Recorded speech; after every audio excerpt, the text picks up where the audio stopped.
তাহাজ্জুদের নামাজে আল্লাহর কাছে প্রচুর কেঁদেছি। আমরা সবাই, আমাদের ফ্যামিলির সবাই আমরা প্রচুর কেঁদেছি। যার কারণে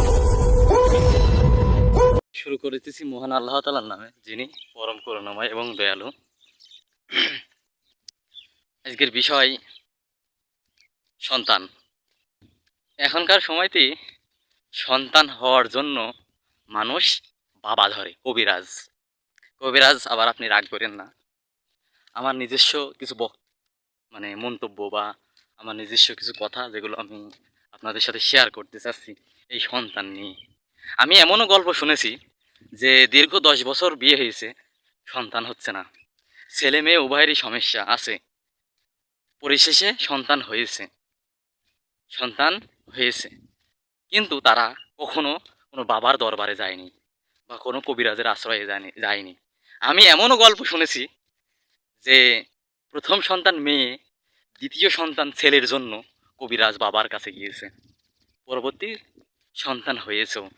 এবার আমি পয়েন্টে আসি। পয়েন্ট নাম্বার 1, 10 বছর সংসার করার পরে যাদের বাচ্চা হয়নি, তাদের যাই হোক, ছেলে মেয়ে, বুবা খুড়া নুলা কালা যাই হোক, প্রতিবন্ধী যাই হোক না কেন, তারা তাতেই সন্তুষ্ট, কারণ সন্তানের মর্ম তারা বোঝে।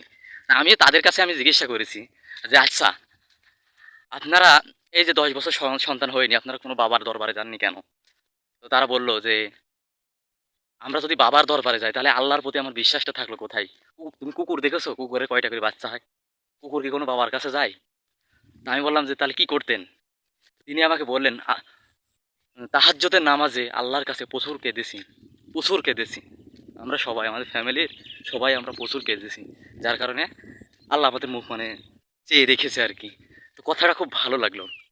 পয়েন্ট নাম্বার 2, আল্লাহ আমারও 3টে মেয়ে দিয়েছে। তো কোনো এক সময় আমার ফ্যামিলিরই, আমার কাছের লোকই বলছিল যে এবার অমুক জায়গার এক কবিরাজের কাছে যাও, গেলেই ওখান থেকে গাছ নিয়ে এসে আমার স্ত্রীকে খাওয়ালে তার ছেলে হবে। আমিও ওই বিষয়টাই একই রকম, যে ছেলে মেয়ে যাই, আমার মেয়ে 3টে হয়েছে, আরও 2টা মেয়ে হোক তাতে যায় আসে না, কিন্তু ওই যে বাবার কাছ থেকে গাছ নিয়ে এসে আমি সন্তান নেব, ওই সন্তান কি আমার? ওই সন্তান তো ওই বাবারই সন্তান না। তো বিষয়টা এই জন্য বললাম, গল্পে শুনেছি, বইতে পড়েছি, ওয়াজে শুনেছি, জাহিলি যুগে আপনার মেয়ে সন্তান হলে আরেকটা পয়েন্ট আর কি, পয়েন্ট নম্বর বলে নেই। মেয়ে সন্তান দেখতাম যে জাহিলি যুগে, আমাদের নবী রাসূলুল্লাহ সাল্লামের যুগে, তখন মেয়ে হলে জ্যান্ত কবর দিয়ে দিত। তার নামটা সঠিক আমার মনে নেই। তো সেই জামানা মনে হয় যে আমরা এখন সেই জাহিলি যুগের ভিতরে বসবাস করছি।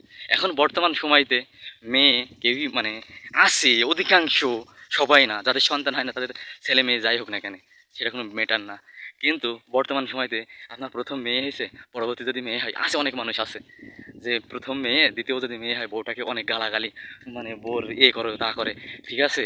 তো বউ তো আর একলা মেয়ে নিয়ে আসছে না, এটা বোঝে না, ঠিক আছে? তো যাই হোক, লম্বা ঘটনা সংক্ষেপ করলাম। এখন মনে হয় যে জাহিলি যুগের ভিতরে আসি, যে ইসলামের পাতা থেকে বা ওয়াজে, হুজুরদের মুখে, ওয়াজে, গল্পে যেগুলো শুনেছি সেগুলো কেরমে, যে মেয়ে সন্তান হলে আপনার জ্যান্ত কবর দিয়ে দিত, সেগুলো মনে হয় যে এখন কবর তো দেখছে না, কিন্তু দেখতে পাচ্ছি আর কি। আপনাদের বিষয়টা কেমন লাগলে একটু কমেন্ট করে জানাবেন। ধন্যবাদ। আর ভালো লাগলে ভিডিওটা শেয়ার করবেন। আসসালামু আলাইকুম।